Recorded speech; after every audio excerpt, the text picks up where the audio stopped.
Welcome to the Aerospace Advantage podcast. I'm your host, John Baum. Here on the Aerospace Advantage, we speak with leaders in the DoD, industry, and other subject matter experts to explore the intersection of strategy, operational concepts, technology, and policy when it comes to air and space power. So if you like learning about aerospace power, you are in the right place. To our regular listeners, welcome back. And if it's your first time here, thank you so much for joining us. As a reminder, if you like what you're hearing today, do us a favor and follow our show. Please give us a like and leave a comment so that we can keep charting the trajectories that matter to you most. Well, this week, it's time for another Rendezvous. This is our monthly installment where the Mitchell team digs into stories that you've seen in the headlines. And this time, we are going to go around the table, and we are going to start off with General Deptula. Hey, how you doing, Slick? I'm doing awesome, sir. We also have Anthony Lazarski. So, Laser, thanks for being with us. Always happy to be here with you, Slick. And, of course, Todd Harmer is with us as well. Great to be here, Slick, and congratulations to the Mitchell Institute for passing the century mark in episodes.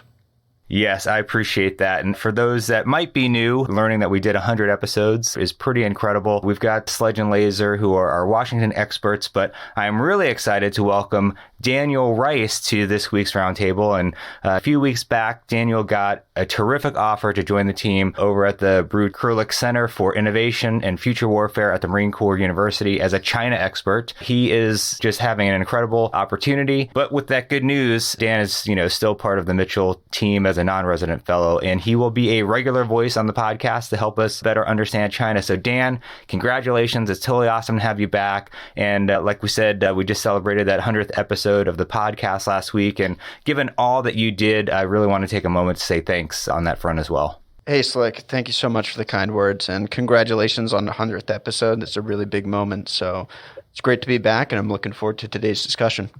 Well, awesome. Me too. And we got to jump into it because we have a ton of issues to cover. So we need to keep this conversation rolling through all the topics. So General Deptula, let's get started with you. The administration released the National Defense Strategy this past week. This is a delayed release because of the events in Ukraine that demanded a reassessment on some key points. So, sir, what's your thoughts on this version?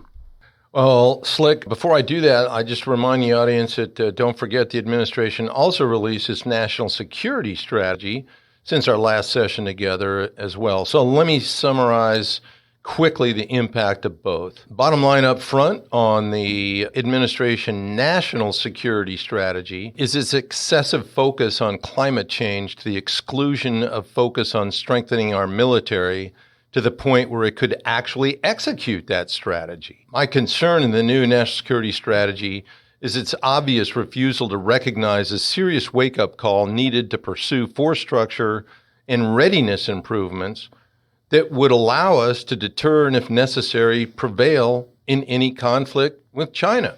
You've heard us say, and we'll keep on saying it, that our military has been dramatically weakened over the past 3 decades by resource cuts, neglect, and bad strategic choices. And that's just not me saying that. There was a blaring alarm in this regard contained in the recent Heritage Foundation Military Index, where it rated the Air Force from weak last year to very weak this year, its lowest possible rating.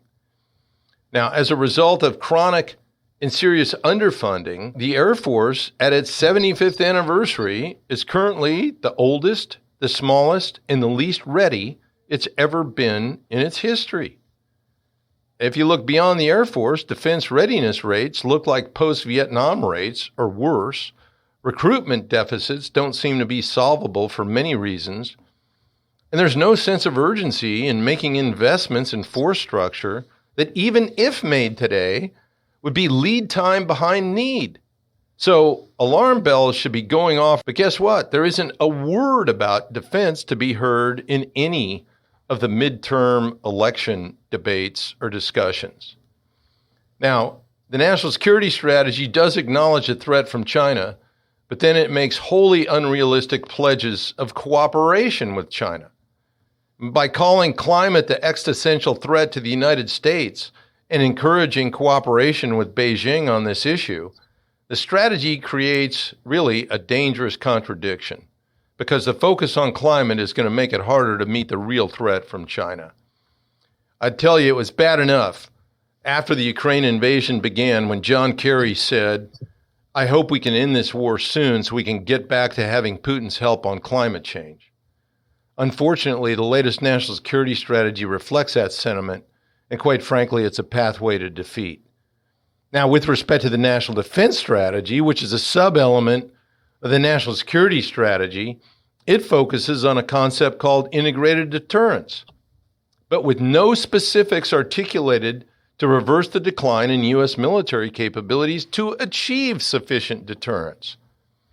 Instead, it's counting on allies, which, don't misinterpret me, are extraordinarily important, but it shouldn't be relying on allies to compensate for the U.S.'s declining military capacity. That's not a strategy for success.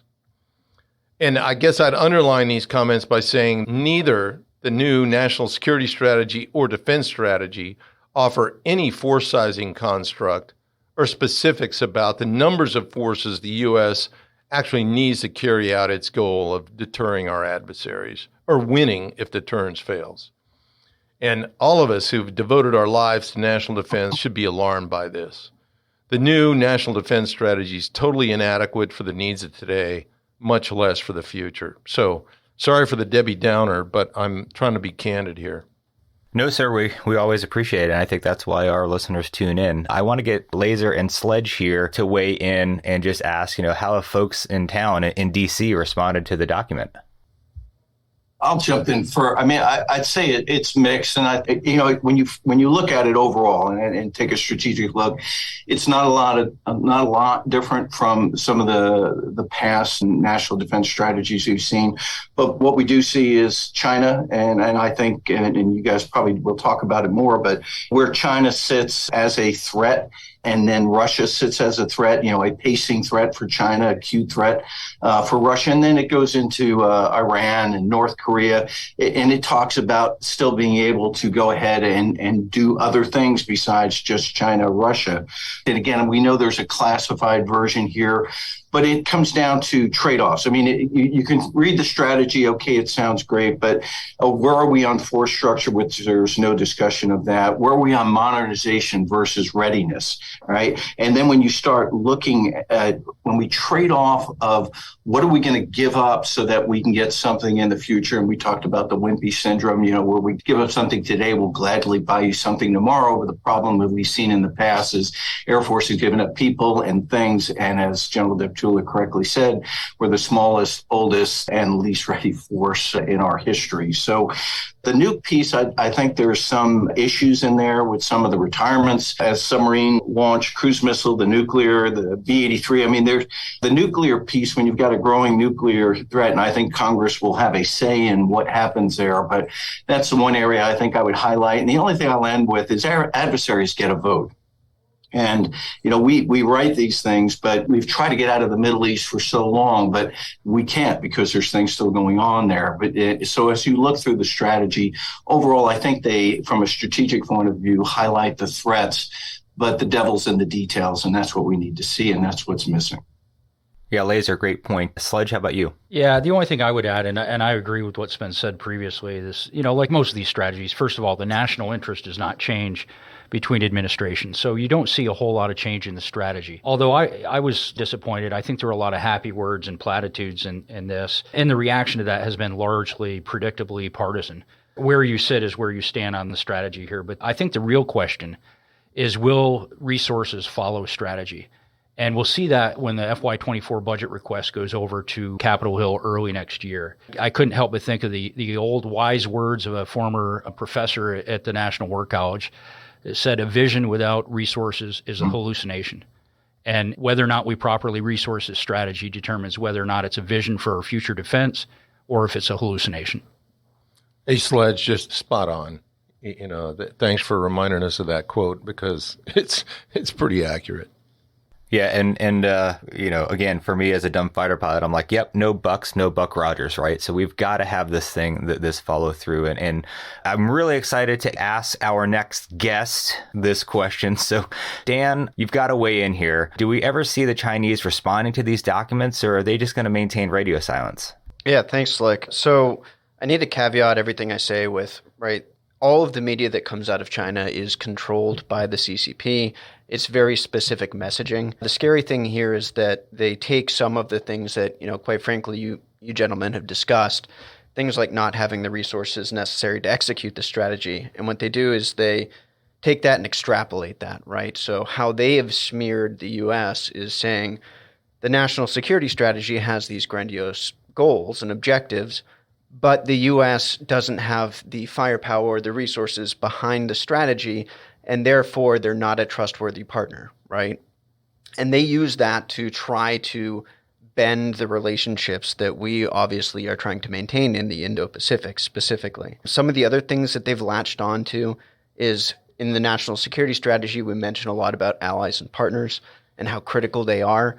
Well, China's taken that a step further and said, well, that's old Cold War mentality thinking right there. The U.S. is trying to create blocks. And again, that serves their purpose of trying to spread messaging of how China believes itself to be a good alternative to the U.S. model of things, right? They're trying to say, hey, China is not trying to create blocks. It's not trying to go back to the old Cold War. There are other alternatives. And, as Xi Jinping says, quote unquote, win-win scenarios between China and what it thinks is its partners. Fortunately for us, we know that that's all just hot air and that China is really just trying to manipulate the messaging. But it is scary when you do look at the situation on the ground. And when we do have the national security strategy and we don't have the resources behind it, it does lead to China being able to poke holes, right? So that's pretty much the things that I've seen coming out of some of the Chinese media. The last thing is obviously an undercurrent in everything I've said, but they perceive the U.S. as weakening and not being able to maintain its objectives. So. Well, Dan, thanks for that. And I'm just going to pile on quickly after being at a pretty interesting discussion last week about how the Army now is pushing to convert everything that they have on the ground. So you're talking tanks, Humvees, et cetera, to be EVs. Okay. So now we're going to have to source lithium for batteries, which 70% come from China. And now China, in order to keep up with that demand that we're going to give them for our military, which is a head scratcher, but they're opening 100 coal plants this year to generate the electricity and the power to be able to keep up with these plants and everything else. So it's just, it is crazy, Dan, and I appreciate having you to be able to literally translate what you're reading and listening to coming from China to put that in context for us. So I'm going to shift gears here for a second with General Deptula. And this is pretty cool that you and some of the Mitchell team have received invitations to the B-21 rollout, which is scheduled for December 2nd in Palmdale, California. And I've got to say, as an aviation geek, I'm so excited just to see this rollout. And I think we all have images of what these rollouts look like fixed in our mind, especially, those that have come from Palmdale. Things like the XB-70, the B-1, the B-2, the X-35, and now the B-21. So aside from the cool factor, sir, can you explain what does this rollout really mean in the broader security context? Well, Slick, we're really fired up to see this long overdue long-range sensor shooter rollout. And as you can surmise from my earlier remarks, none too soon. We need this capability in sufficient capacity, and we need it fast. The B-1 fleet's been significantly reduced. B-52 re-engining is going to see a significant portion of that force unavailable to the mid-2030s. And the B-2 force is 112 aircraft smaller than it should have been at 20 instead of 132. Its original design inventory. So let's hope that our nation's security leadership doesn't make that mistake again by buying too few B-21s. We need long-range strike capacity as fast as possible in volume. So the Air Force needs to consider expanding the B-21 production line to allow for more tails to be built at any given time. That would also allow for allied sales, which we ought to be encouraging for countries like the United Kingdom, Australia, and Japan. So my thought is we ought to be planning for buying at least 180 minimum. Well, sir, let's just double that, because that they're at least going to cut our request in half. So kind of basic negotiation 101, isn't it? So yes, sir. Well, Sledge, I want you to hop in here, and I've got to ask you, do people in the broader policy and budget community in the DC region get this? And what are your thoughts in general? Yeah, Slick, I'm not sure in the broader budget and policy community everyone gets it. I do think the aviation geeks and then the narrower budget and policy group, they understand this, and I think they will be the voice of reason that makes this work. My concern is the B-21 program gets conflated with the rest of the nuclear modernization requirements, and that it competes for resources against the Sentinel program, against the submarine-launched nuclear cruise missile that Congress is supporting, against opposition from the administration. And I would say, too, that, I just echo what has been said previously. The number that the Air Force says they need, their acquisition objective, needs to be a floor, not a ceiling. I would say 180, let's put that number up above 200, because we need the capability and we need the capacity. As our friend V.I. Lenin said long ago, quantity has a quality all its own. Yep, could not agree more. And Laser, how are the folks on the Hill viewing this program? So I'd say overall positive, but I'm going to bring out a couple of things. Number one, resource constraints. So let's just have it. We're going to be under a constrained resources, no matter what happens up on the Hill or what happens after this election or the next election, but we're resource constrained. So they're going to be looking at, where are the trade-offs? And I agree. We cannot accept another F-22 fleet, another B-2 fleet. You cannot execute operations and execute the missions, number one.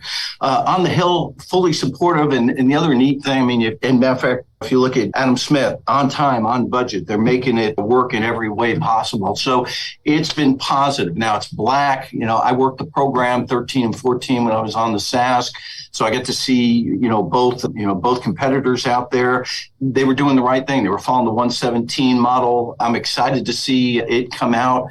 But now when it comes out in the open and now it becomes more scrutiny, the key thing for the Air Force is to make sure it stays on time, on budget. The last plane that we did that stayed on time, on budget with the 117 when we produced it.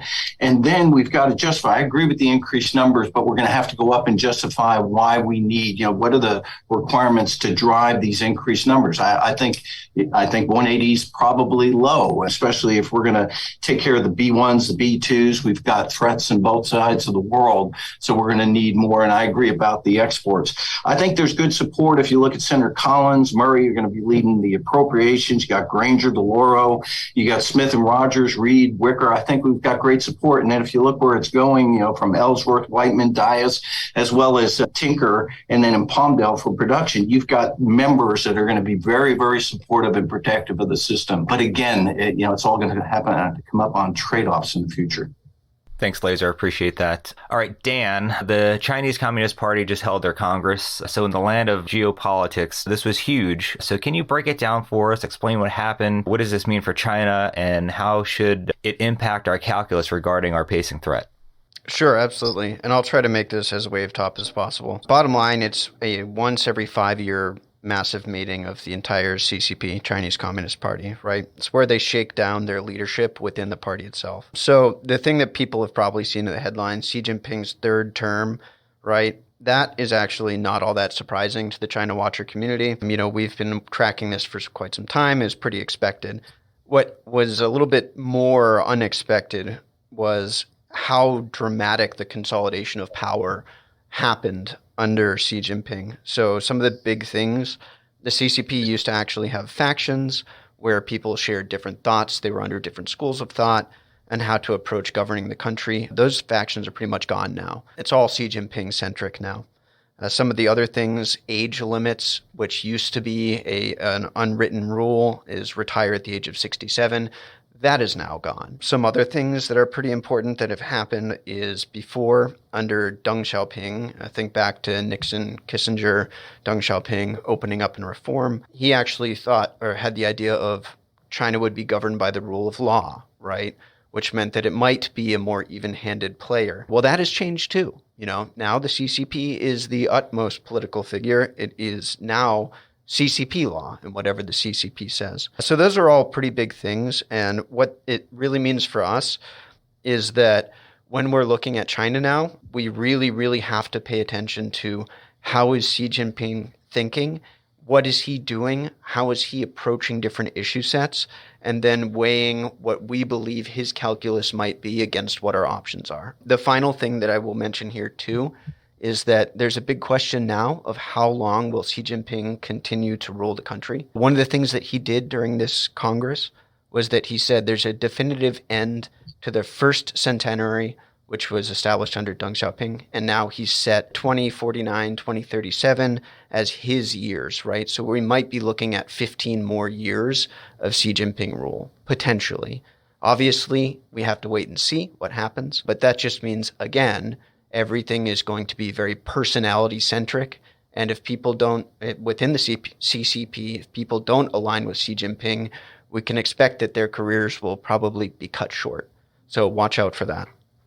Thanks, Dan. General Deptula, you were quoted in a Financial Times story that it really shook up the defense community here in D.C. and the allies as well. And for those that didn't hear, this is the fact that the F-15Cs and Ds are getting pulled from Okinawa and they won't be directly backfilled with assigned tails. Instead, the Air Force will bridge with a rotational presence. Now, I gotta say, I've read a lot of these stories about this, and I think the pundits have it wrong. A lot are slamming the Air Force. Isn't this about a broader set of realities, sir? Yeah, absolutely spot on, Slick. Air Force is actually being forced to make moves like this because of presidential, congressional, and DoD decisions, leadership decisions over the past 30 years that underfunded the Air Force and cut its force structure with no replacements. Now, the Air Force has consistently said that it's not sized to meet the mission demands that the combatant commands place on it. It conducted a study back in 2018 that showed it had about a 25% deficit in capacity to meet the needs of the national defense. That study is still valid today, except here's the difference. Demand's even higher now, given world events, and the Air Force is even smaller today than it was in 2018. Now, if we go back and look at what happened and the kind of decisions I'm talking about, the origins of the termination of the permanent presence of the last two F-15 squadrons on Kadena lie with the decisions to cut the original 750 F-22s planned in the 1990s to a validated requirement of 381 in 2000, and then to prematurely halt F-22 production at 187 airframes in 2009 by a very short-sighted Secretary of Defense, Bob Gates, who didn't see China as a threat and stated so back in 2007.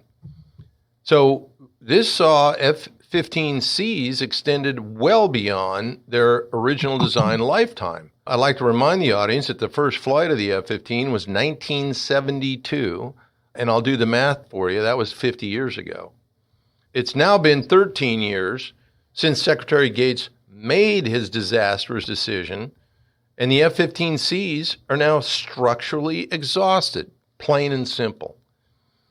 Additionally, the Air Force, as a result, is no longer training new active-duty F-15C pilots. So there are also factors regarding force management and career progression for the current Kadena-based pilots. They're the only active-duty F-15 pilots left, and they can't stay there beyond a normal tour length. So the Air Force has been put in a position that it has to sunset the F-15C force. And by the way, I was in the initial group of F-15C pilots that stood up the first squadron on Kadena first F-15C squadron back in 1979. So this is a significant emotional event for me too. The force structure shortfall in the Air Force is also due to a significantly reduced F-35 production rate that never materialized. That purchase rate is simply not scaled as required, and in fact, production significantly dropped from what it was originally planned due to a variety of different circumstances, which would take a show on its own. The F-15EX is years away from operational volumes necessary to fill squadron-level requirements, and capabilities like collaborative combat aircraft are at least a decade away and are still largely conceptual. So the bottom line is we need to buy fighter capacity now at a rate to reverse the decline in fighter force structure, because what's happening at Kadena is only the tip of the iceberg if we don't increase that fighter force procurement rate. And the alternative is to accept more risk, and doing so means that there'll be insufficient capability and capacity to execute that new national defense strategy that we discussed that's so reliant on deterrence. Because without the forces to assure decisive and overwhelming victory if forced to fight, deterrence is only an aspiration, not a reality. Well, sir, I mean, yeah, there's so much to unpack with this decision. I mean, the fact that we're going to send units TDY essentially to backfill a major, air defense base at Kadena just should be sending shockwaves to everybody. And, you laid it out well. What was supposed to happen was all these Eagle drivers were supposed to come Raptor drivers, and that are the replacement airplanes that are supposed to be there, or F-35. And I just have to point out, it's crazy that we are reducing our presence in the Pacific. So obviously, just as a nation, it seems like we're going in the wrong direction. So I want to bring Sledge and Laser in to get your thoughts, and what do you think this news could do to shake up people, maybe to really emphasize the need to ramp up F-35 production? Sledge, you want to go first on this one? Yeah, I'm going to leave the F-35 production issue to Laser. I want to pick on a thread here. It's a comment that Dan said earlier about the calculus in Beijing. First of all, I don't think the Air Force had a choice. The F-15s at Kadena are more than 1,000 flight hours beyond their service life. It's just not sustainable. But the question is, with a rotational force, how do you replace 48 F-15 aircraft? We do not have enough F-22s to do it on a one-for-one. So the question is, what type of force package is the Air Force going to use on a rotational base, whether it be, fourth-generation fighters? You're sure not going to pull anything off the peninsula, whether it be the available F-22s and F-35s. The bottom line here is, we've got to change the calculus in Beijing. We've got to delay the decision for the Chinese to make the 100-mile swim as long as possible. And you've got to have capacity to do that, not just capability. And I guess so my concern was whatever you do at Kadena needs to change that calculus. I'm not pointing blame, but again, we've highlighted this issue. We're stuck with where we are. I agree that there is nothing we can do to continue these 40+ year old aircraft, continue to keep them mission ready. So again, we take 22s, but again, General Deptula, you brought it out. I mean, when you look at the number of 22s and look at operational, roughly 142, and then look at a 51% mission capability rate, 58 aircraft that's supposed to be going everywhere in the world. But we've got to replace it with something. This rotational capability is going to be costly. And then we talked about this with C-17s on an earlier podcast, and you had mentioned it, but you continue to wear down. You continue to put more hours on these jets, which then is going to shorten their lifespan until we do another SLEP or whatever we're going to do. So we need to accelerate the production. And again, I would accelerate the production of F-35s. I would accelerate the production of F-15EXs, because this is the tip of the iceberg. We're going to see other retirements out there with no aircraft to replace them. And I'll go back, and Dan and Sledge, you said it right. And you said China perceives this as weakening. I mean, when deterrence is capability as well as, so you have to have the assets in place, but also the willingness. And I don't know if we're showing either to the Chinese. Yeah, let me jump in here on the rotational presence as a solution, because while that might meet some requirements in the near term, it stresses those deployed aircraft, the maintenance teams that have to support them, the deployed aircrew members and their families, exactly at a time where pilot retention in the Air Force is a serious problem. It also deprives other combatant commands of these most capable fighters in the world at a time when demand for them is very high. Guess what? The location where some of these F-22s are going to be sourced from to do rotation on Okinawa are now currently deployed to Europe to deter Putin.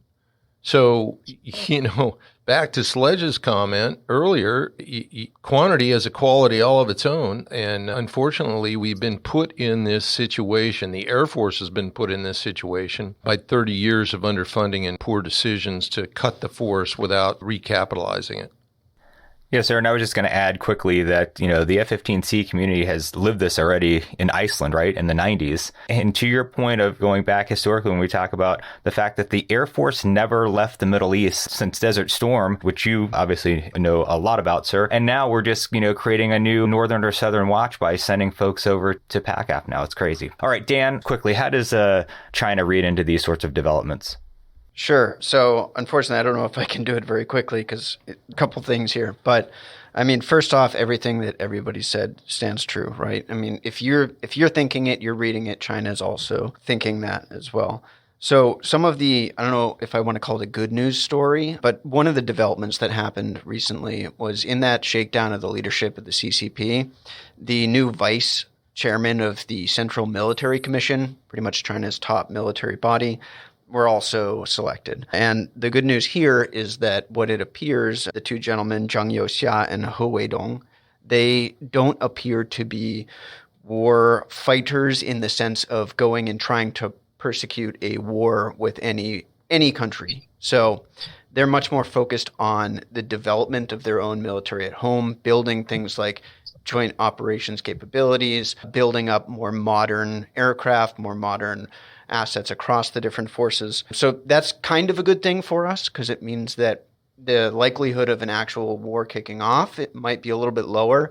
The bad news, as everybody has already mentioned, is quantity is a quality all of its own, right? So if China is continuing to build up its forces, then it starts to look shockingly a little bit like an arms race between the US and China. Fortunately, I think we have the edge in that in certain ways. But again, we do need to reinvest, make sure that our production capacity across all the different areas that embodied in what you would consider as forces being able to be projected, things like munitions, things like platforms, things like shipbuilding, all of these different aspects, we need to really make sure that we have the capability at home to produce those things in order to actually be able to deter. If we don't do that, China certainly is doing that. They will continue to do that, as I mentioned, probably for the next 15 years.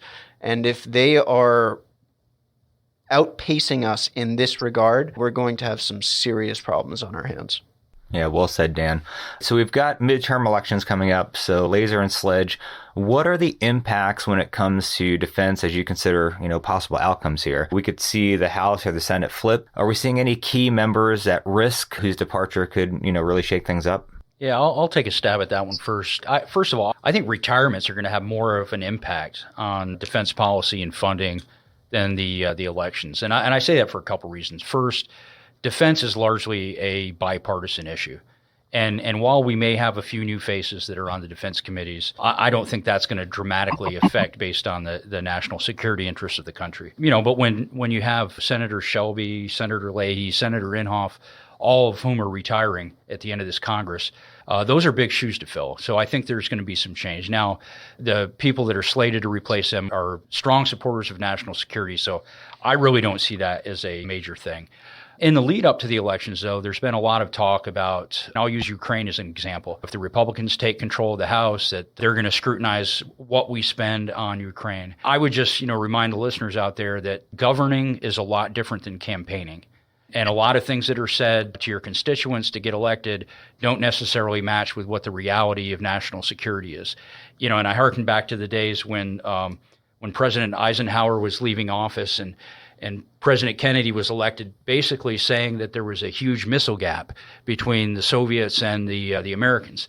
And after he was elected president and received the classified briefs and realized that there wasn't a missile gap, Eisenhower offhandedly said, "Congratulations, Mr. President, you've closed the missile gap in only 18 days." So I think a lot of that's going to be true as well, that it's bipartisan. The national security interests will reign supreme, and we will continue regardless of who wins on November 8th. Just following up, I think the team that we have coming in, it's tough to lose Leahy's and Shelby's and Inhofe's, but if you look who's coming from behind, from Senator Collins, Senator Murray, then we still have Representative DeLauro and Granger over on the House side, great appropriators and great supporters of defense. So exactly, I think we continue to get support. And then on the authorizers, we have Senator Wicker coming up.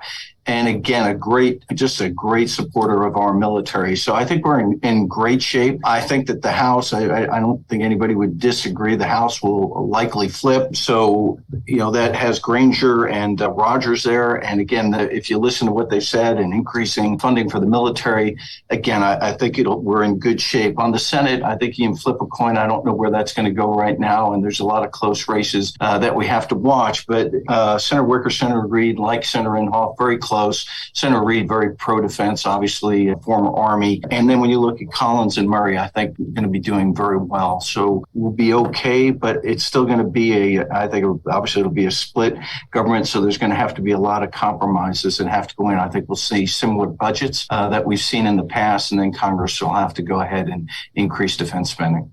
Well, thanks for that, Laser. And that leads me into my next one. Where do we stand with the National Defense Authorization Act and the defense portion of the appropriations bill? Because, we're already in a continuing resolution when it comes to appropriations. So what does the rest of the year look like and what's at stake? So let's go Sledge and then Laser.